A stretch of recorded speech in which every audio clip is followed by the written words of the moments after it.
This is Kimberly Quinn, host of the Mindcraft podcast, and I can't tell you how much fun I have had doing this podcast. I started when the world closed over the pandemic in an attempt to spread some positivity out there and give people some strategies to enhance their own well being and reduce anxiety and all of that. Now, 2 years later, we're still going strong and now listened to by 52 countries across the world. And I've even helped some of my students get going with their own podcasts. It's super easy to do. And I'll tell you, if you haven't heard about Anchor by Spotify, it is the easiest way to make a podcast with everything you need all in one place. I'll just explain for you. Anchor has tools that allow you to record and edit your podcast right from your phone or computer. When hosting on Anchor, you can distribute your podcast on listening platforms like Spotify, Apple Podcasts, and more. It's everything you need to make a podcast in one place. And best of all, Anchor is totally free. Download the Anchor app or go to anchor.fm to get started. It is a ball. Start today. Greetings, Minecrafters, and welcome to what I'm hopeful will be another exciting and interesting discussion on all things well-being. My name is Kimberly Quinn, and I am here to talk about the enemy within, which has everything to do with the very foundation of Minecraft, which is to become the boss of your brain, as thoughts come first and feelings come second and actions last, right? And so when we talk about the enemy within, this is exactly what we are talking about, and building up strategies and defenses to rewire your mind. So even though I talk about this stuff a lot, I try to give credit where credit is due and whenever possible. And today, my inspiration is Sarah Brednick. I'm a big fan, and she's the author of Simple Abundance, which is a daybook of comfort and joy. I read this a lot when I was a young mom at home. It was very helpful, like little like page and a half things. Anyway, she starts out when we talk about the enemy within. She uses a quote from Pogo, parentheses Walt Kelly, and he says, "We have met the enemy, and he is us." And it can sound so crazy that we're walking around with like a dementor in our chest that's just trying to take us out. And obviously, as we've talked about it, thoughts come first, feelings come second. We are allowing this, though that can also be more like an easier said than done. It definitely, and we can be tormented by these unconscious thoughts that are going on. And remember, we've talked about this. I actually just did a video about it earlier for the Minecraft YouTube channel about how 95 to 96% of everything we say and do on a given day is being driven around by our unconscious mind, which we can't even access. Think about that. Think about that. So we also have talked about thoughts, little baby thoughts, when they're all grown up, becoming beliefs. And so thoughts are the precursors to the actual hard drive stuff that resides in the vault. This is what we need to keep our eye on because this is where the enemy resides. The enemy resides in the vault where our rational cognitive thinking is not happening, especially when we're sleeping. And so these I'm going to say seemingly, because I'm not saying they are actual demons, okay? They can feel like that. Seemingly demonic thoughts trying to take us down, all the ways we're not enough, all the ways we don't measure up. And when we allow this circular hamster wheel of thought, it's very easy for those thoughts to become solidified into beliefs and become the enemy within us. I'm almost thinking of that horror movie Invasion of the Body Snatchers. Was that like in the 70s or 80s? I don't even remember. But it can become, because what we think becomes us. Our every thought that goes across our mind expands. So that enemy that's really created by us can become very, very real and dictate our lives. So Sarah starts out by saying, it's hard to accept that you can be your own worst enemy. In fact, this realization is so painful that we go to great lengths to prove otherwise. It's always fate, circumstances, or lousy luck that messes up our best laid plans. I like how Sarah starts out that way because, and again, we've done some episodes sort of recently about this where, when we reside within our frame of authenticity, this stuff doesn't happen. Not saying with judgment or any kind of high horse attitude, because it can be easy to be pulled out of our frames and into the frames of others. And when we are living outside of our frames, we also we're in this external space outside of our own authenticity, right? So we can start to look for the solutions to our so-called problems, which is really just life talking to us. But we're looking to for solutions outside of us when the answers are inside the frame. The answers are already inside of us, inside the frame. Yet we're looking for them outside of our frames. And then Sarah continues. She said, "When all you encounter is disappointment after disappointment as you pursue your dreams, it's natural to start feeling sorry for yourself. But if you constantly think the chips are stacked against you or that the cards are marked, pray for pray today for the courage to check out the dealer at your game of chance." I love that. Who's dealing you the cards? That's such an awesome analogy. We are dealing our own cards. That is the answer. And then Sarah says, "Does she seem a bit familiar? She should, because she is your authentic self's evil twin, the ego." We have talked about this a lot. The authentic self when she resides in her frame, his frame, their frame. This is where the authenticity is. The ego really truly is the evil twin of your authentic, highest, truest, just highest version of yourself.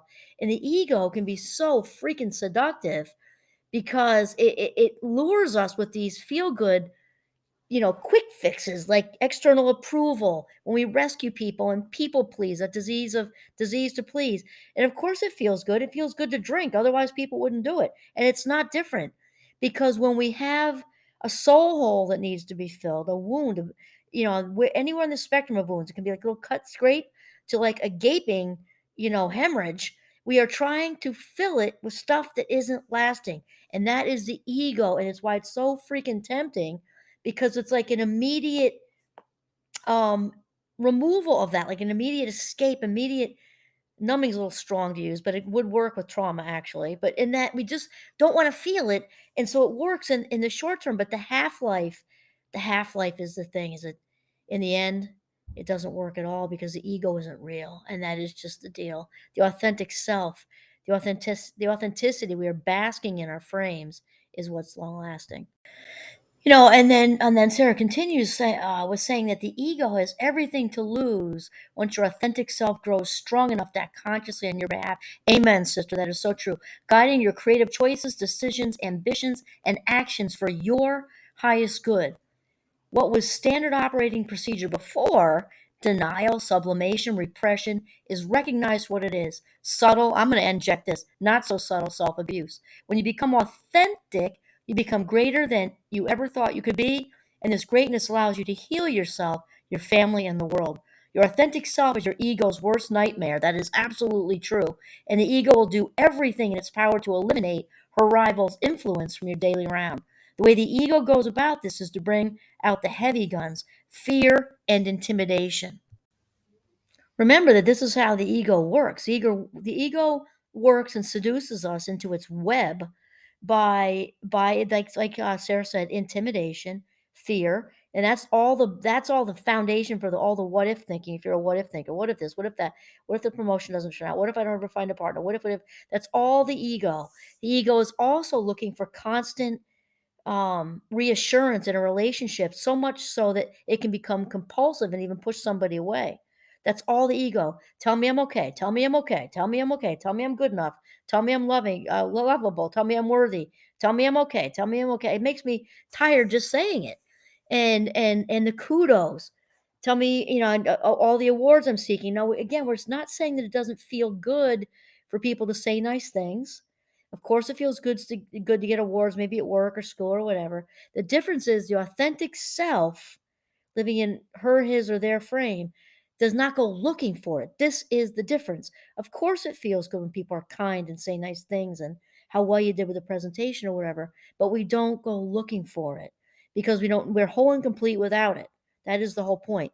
The ego thing, the ego needs it, and like I've said in other videos and podcasts, is we don't want our needs outside of us, because think about this: if we need something that's outside of us, we are then uncomfortable without it, or even debilitated without it, versus when those needs are on the inside, we're all set. The point here is that fear is really the source of a lot of our sort of mental anguish, because fear is at the source, like we were just saying about, the what if thinking, the overthinking, the catastrophizers, who are similar to the what if thinkers, but the catastrophizers are sort of playing out each and every scenario for the presentation they're going to give next week, or the chat with their boss are going to have, and all the different ways it could go, so that they rehearse them so that they can be ready. And meanwhile, valuable life minutes are just slipping away. And so Sarah comes back to us with, fear has derailed more dreams than we can ever know.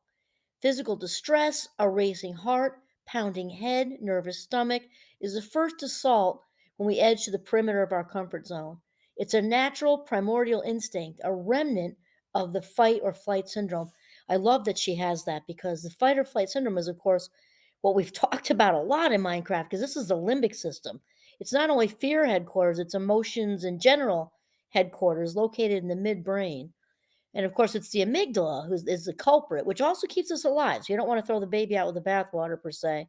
But the amygdala is the stinker flipping the threat circuit on us when we might be comfortable in our dorm room, or on our couch with our partner or kids or ourselves or whatever, feeling very safe watching a movie, and then the switch is flipped. That's the fight or flight in the amygdala. And the brain doesn't know the difference if we're really being attacked or if we're just thinking about it.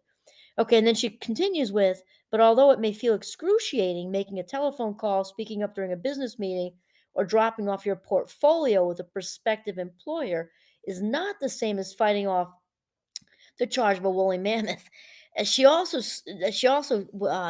is also very well said, because the whole threat circuit thing, the anxiety loop, the worry circuit, there's got all kinds of names, is very, very primal. This started out when we were, running away from saber-toothed tigers and ducking into caves, especially after dark, because no good things happen after dark back then, I'm sure. Lots of predators out. Not that different from today, I suppose. Yet now, our brain is still in that mode, though. Instead of, running away from a saber-toothed tiger, oh no, I might get eaten. It's, oh no, I didn't answer that email. Oh no, I didn't get the e-invite for the holiday party. And it's the same stuff happening, only and not with the same degree of threat, most often, not always, most often. We don't have to run scared, she says. We do have to learn to recognize the physical manifestations of fear and acknowledge them. This is a good point as well, because we've talked about this with mindfulness, and what we want to do when we need to get good at, hopefully it's in our best interest to get good at noticing the physical manifestations of fear and also anxiety, which stems from fear, and acknowledge them, because when we do that mindfully in the present moment and with deep breathing, we and in a place of non-judgment, we say like this: big deep breath. Okay, apparently I'm feeling anxious today, apparently I'm feeling fearful at this moment. Okay, so what? Who cares? And welcome to the human race. And then these are more apt to dissipate much more quickly. And I like how also Sarah kind of differentiates between intimidation and fear. And they're obviously in the same family. I would say very close first cousins, right? She says, however, though, that intimidation works differently from naked fear. She's a shape changer capable of adopting different guises to control you. The moment you step bravely out from the bounds of your comfort zone, she is likely to rise up inside you like a lion tamer, complete with whip and chair, saying, "Get back!" She'll scream, "Who do you think you are? You make a fool of yourself. You're risking your marriage and neglecting your children. Get back to your cage immediately." And I'm sure we could come up with lots more examples of this is another hamster wheel of obviously negative internal dialogue towards the self that is stemming from intimidation, so which is also fear. But I like how Sarah distinguishes as a little bit different, because it's very pointed and very deliberate attack, for lack of a better way to say it, on oneself. And this is where, along the Minecraft become the boss of your brain journey, it is of utmost importance to talk back to this, to question it, realizing um, that there's dialogue going on inside of you. And remember that 95 to 96% of everything we say and do is coming being directed from the vault, the unconscious. And so when these are creeping into your consciousness, as negative as it is, it can be helpful to look at it as a positive, because when it's in the vault, we can't see it or acknowledge it at all. If it's starting to leak out sideways, then we can get a grip on that. Like, where is that coming from? This is when the real archaeological dig can really start to happen, when we're like, okay, wow, there's some serious heavy duty shame coming. It's like erupting like a volcano. Where is this coming from? Why am I feeling intimidated? Why am I intimidating myself? Where are these intimidating messages from the vault coming from? What is the origin? This is very important to know, because those will continue to drive what you say and do all day, every day, until you question it, fact check it, talk back to it, and then shift out of it. After this, Sarah talks about how our inner, fear and intimidation dialogue is quite aware of our own buttons. After all, we're talking about ourselves, right? And there's that duality. Like, as I thought to myself, it's like the me and the other me. And the ego part of us is very, very aware of what will snap us in half, and preys on this when she is trying to get attention, or he is trying to get attention, or they're trying to get attention, and trying to motivate us through fear, intimidation, approval seeking, anything else. Sarah says the worst thing about intimidation is that she knows all your buttons and just when to push them. But if she doesn't succeed with scare tactics, she'll kill your dreams with kindness. She's your best friend. She'll enable you to dig your own creative grave by handing you the shovel. Oh my gosh, it's got such a visual for that. How many of us can kind of understand that, which is exactly what we're talking about, right? The enemy is within. I just don't think we always get it, that this is a false self. This is not the authentic, true you. Your highest vibe self is all about supporting you as you rise to be your highest vibe self. Your highest vibe, authentic self has not a desire in the world to have you engage in fear based thinking, or to be intimidated, or to scramble around sabotaging yourself. That is all the ego. And then Sarah continues. She said she's the only one who knows how tired you really are, so she'll encourage you to take a nap instead of writing prospective letters. She understands that you just don't have much time for relaxation.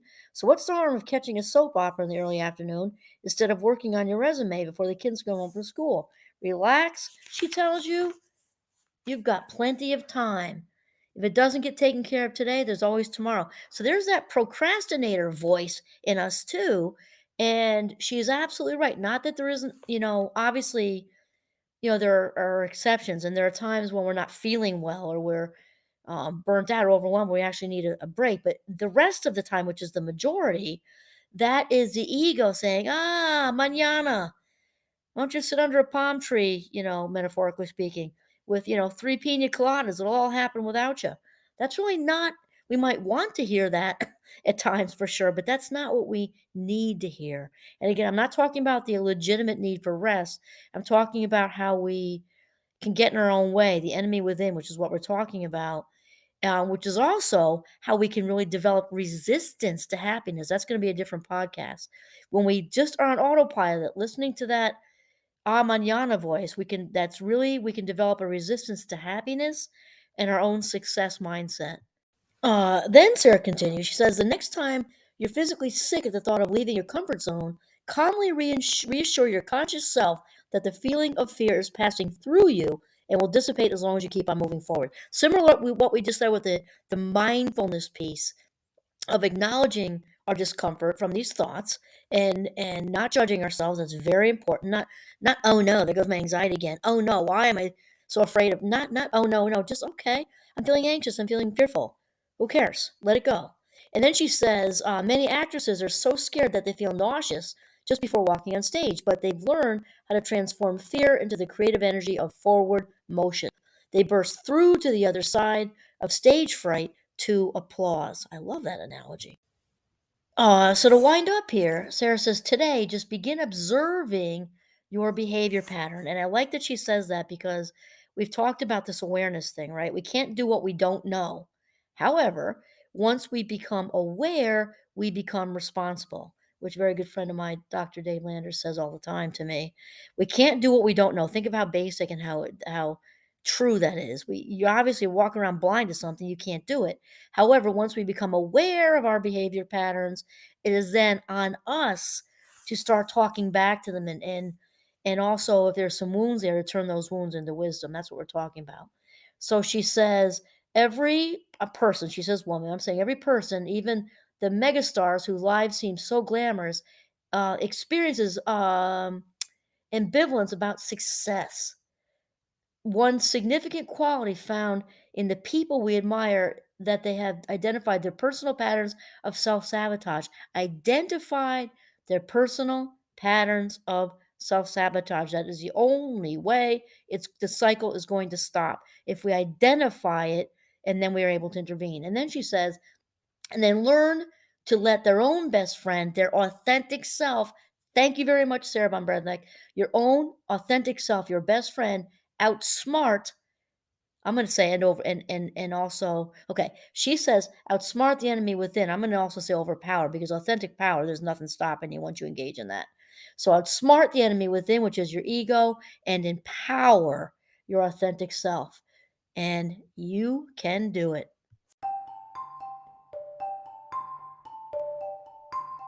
And I think with this analogy and with Sarah's sort of suggestion, very insightful suggestion, I think it's also important to put out there that especially if someone is new onto their authentic path and journey, new into the healing process, new as far as, really seeking out your very best, truest, high vibe self, to realize that, as they say, Rome wasn't built in a day, right? So to really extend ourselves, patience, and kindness and compassion while we start to, work into some of this stuff. This is Kimberly Quinn signing off from the beautiful northern Vermont. Have a mindful day.